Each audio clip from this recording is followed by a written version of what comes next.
Bistupur police को एक बड़ी सफलता हाथ लगी, जहां पुलिस ने रेलवे में नौकरी दिलवाने के साथ साथ अन्य सरकारी विभाग में नौकरी दिलवाने के नाम पर करोड़ों की ठगी करने वाले गिरोह का खुलासा किया गया।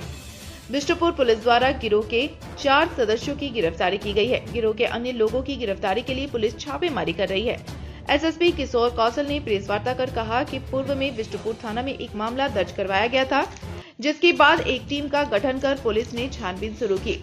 इसके बाद नौकरी के नाम पर ठगी करने वाले इस गिरोह तक पहुंचा, जहां बोकारो से 2 अभियुक्त, एक बंगाल और एक रांची से गिरफ्तारी की गई है। इन चारों आरोपियों के पास से पुलिस ने इंडियन आर्मी का फेक आईडी कार्ड, मोबाइल, आधार कार्ड, बिना नंबर प्लेट की एक कार जिस पर फर्जी आर्मी का स्टिकर लगा हुआ है, जब्त किया गया। उन्होंने बताया कि आर्मी, रेलवे और अन्य सरकारी विभाग में नौकरी दिलवाने के नाम पर ठगी किया करता था।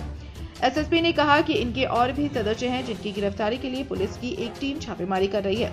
उन्होंने कहा कि जल्द ही उनकी भी गिरफ्तारी कर ली जाएगी। फिलहाल इन चारों को पुलिस ने जेल भेज दिया है। जून महीने में रेलवे में नौकरी दिलाने के नाम पर पैसे की ठगी का एक मामला बिष्टुपुर थाने में दर्ज कराया गया था।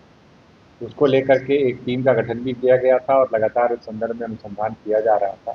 उस संदर्भ में एक मेजर ब्रेक थ्रू पिछले दिनों जमशेदपुर पुलिस को मिली है, जिसमें कि जो आर्मी की जो इंटेलिजेंस यूनिट है उसका भी सहयोग हम लोगों को प्राप्त हुआ।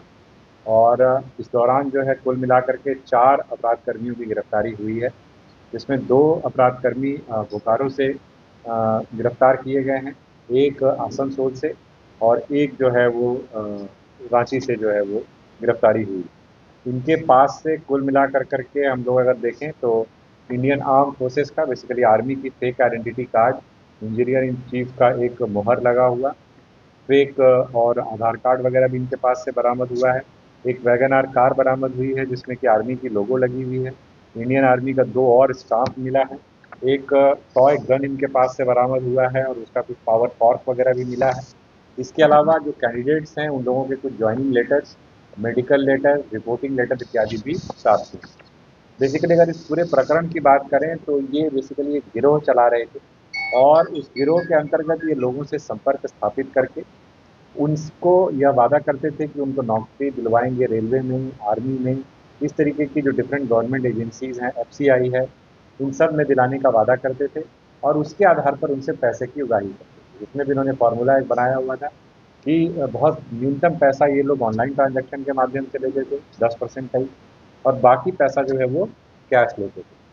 कुल मिलाकर के जो है हम लोगों ने जो अभी तक एनालाइज़ किया है, इनका अकाउंट्स वगैरह का चेक किया है 2022 से अभी तक, तो कुल मिलाकर 1.5 से 2 करोड़ रुपए का ट्रांजैक्शन इनके द्वारा अकाउंट से किया गया। इसका मतलब है कई सारे ऐसे भुक्तभोगी हैं जिनको इन्होंने अपनी ठगी का निशाना बनाया है। कई सारे भुक्तभोगी हम लोगों के सामने भी आ चुके हैं और एक तरीके से हम कह सकते हैं कि एक व्यक्ति जिसके द्वारा ये मामला दर्ज कराया गया, उसमें सतत तौर पर पुलिस के द्वारा अनुसंधान किया गया और गिरोह के मुख्य सदस्यों का एक तरीके से पर्दाफाश किया गया है और अन्य लोगों की गिरफ्तारी अभी होनी शेष है। साथ ही साथ जो विक्टिम्स हुए हैं उनकी भी आइडेंटिफिकेशन अभी जारी है, जिससे कि उनकी गवाही सुनिश्चित कराते हुए उन्हें कड़ी से कड़ी सजा दिलाई जा सके। जमशेदपुर से भी कई लोग हैं, कई लोग बाहर के भी हैं। एक तरीके से आप कह सकते हैं कि न केवल अंतर जिला बल्कि अंतर्राज्यीय गिरोह के रूप में भी ये लोग ऑपरेट कर रहे थे, क्योंकि ये 1 to 1 mouth to mouth publicity जो होती है कि एक गिरोह काम कर रहा है जो आपको नौकरी दिलवा देगा, बड़ी आसानी से आपका मेडिकल करवा देगा, सब कुछ ही करवा देगा, उस बिना पर ये लोग पैसे उठाने की कोशिश करते थे और with in the district, beyond state भी इन लोगों के अपने कनेक्शंस थे जिसका ये लोग मिसयूज़ करते थे।